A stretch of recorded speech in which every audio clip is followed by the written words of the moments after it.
ben trovati, e con questo video volevo affrontare un argomento che avrò modo di sviluppare anche prossimamente. Allora, volevo parlare dei viaggi sciamanici e specificare, come in altri video ho già detto, che sono autodidatta, per cui non ho fatto corsi di formazione né corsi counseling sullo sciamanesimo, però come molti di voi sapranno, se siamo predisposti per questa cosa, diciamo che come gli sciamani di un tempo non c'erano corsi, cioè nel senso che si segue un po'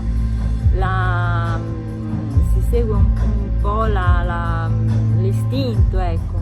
Per cui volevo fare un accenno su questi viaggi e specificare che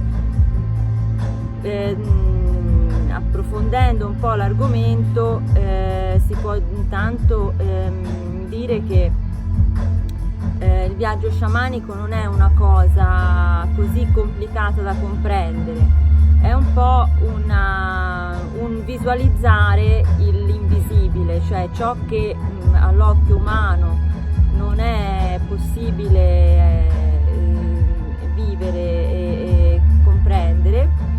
Con l'occhio della coscienza invece è possibile andare ad osservare determinate cose, determinati aspetti, e sono comunque aspetti di una parte di noi, sono aspetti di una parte di noi che sono semplicemente in un piano invisibile, ma non per questo non esistono. Allora, in particolar modo, come prima cosa, volevo dire che dopo aver fatto la coscienza integrata, è probabile che molti di noi non abbiano bisogno di fare particolari procedure per poter fare il viaggio. Basta chiudere gli occhi e mettersi un'intenzione per dire vorrei, che ne so, andare a vedere le mie vite passate, quella in particolare che riguarda e magari pensiamo a, che ne so, a qualcosa che ci sta capitando ora, e ci possiamo dire andiamo a vedere quando è nata quella causa, e è probabile che chiudendo gli occhi ci appare dal buio, iniziano a venirci delle immagini se siamo visivi, o informazioni se siamo comunque predominano altri tipi di modi di osservare le cose. Con la coscienza integrata si dovrebbero armonizzare tutti i canali di osservazione, che sono il visivo, il cinestesico e l'uditivo, come altre volte ho già detto, e che si trovano, diciamo, ce la spiega la PNL, no? E in particolar modo nello sciamanesimo diciamo che per chi vuole fare qualche viaggio mi viene da consigliargli di mettersi degli obiettivi, di mettersi delle intenzioni, perché fare dei viaggi per la curiosità di farli non è vietato, però diciamo che il viaggio diventa più un balocco, diventa più una cosa di curiosità. Quando si fanno le cose con curiosità è probabile che si abbia una voglia di sperimentare, e a quel punto bisogna fare un po' attenzione, no? A cosa ci arriva in questi piani. E quindi niente, volevo semplicemente dire che dopo la coscienza integrata è più probabile che si faccia il viaggio semplicemente chiudendo gli occhi, mettendosi un'intenzione. E Generalmente il viaggio io lo faccio con il suono del tamburo di Sandra Ingerman, e in questo canale ho anche postato una traccia audio che dura circa 30 minuti, e se il vostro viaggio ne dura 40 magari rimettete un po' indietro il tasto audio in modo tale, nella linea timeline, in modo tale che dura di più il suono del tamburo. Ad ogni modo, come prima cosa mi viene da dire che ci si può mettere un'intenzione. Per esempio, abbiamo qualche problema fisico, faccio un esempio, alla schiena, allora ci possiamo ascoltare il suono del tamburo, e a quel punto la nostra parte destra, che è quella creativa, viene, diciamo, stimolata, attivata, e quella sinistra, dove la razionalità diciamo predomina, si assopisce un po'. Cosa succede? Che il nostro occhio della coscienza si apre, e a quel punto iniziamo ad osservare il nostro corpo energetico, per esempio nella zona della schiena, e ci arriveranno delle informazioni.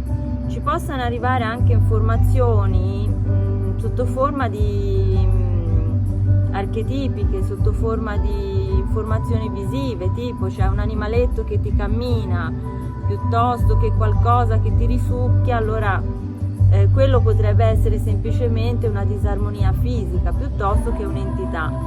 Quando si va nel viaggio, la nostra parte, diciamo, consapevole, queste cose le ha già fatte, le farà sempre, le fa e le ha fatte, per cui lo sappiamo che cos'è, sappiamo se è una figura archetipica che ci sta dicendo che addirittura c'è una guarigione, no? Quando una cosa viene assorbita, viene tolta da un animale, per esempio, è probabile che sta avvenendo una guarigione piuttosto che altre informazioni, e quindi volevo dire da non utilizzare il viaggio semplicemente per staccarsi, perché bisogna rimanere consapevoli che le tre nature, anima, mente e spirito, hanno bisogno di vivere consapevolmente insieme,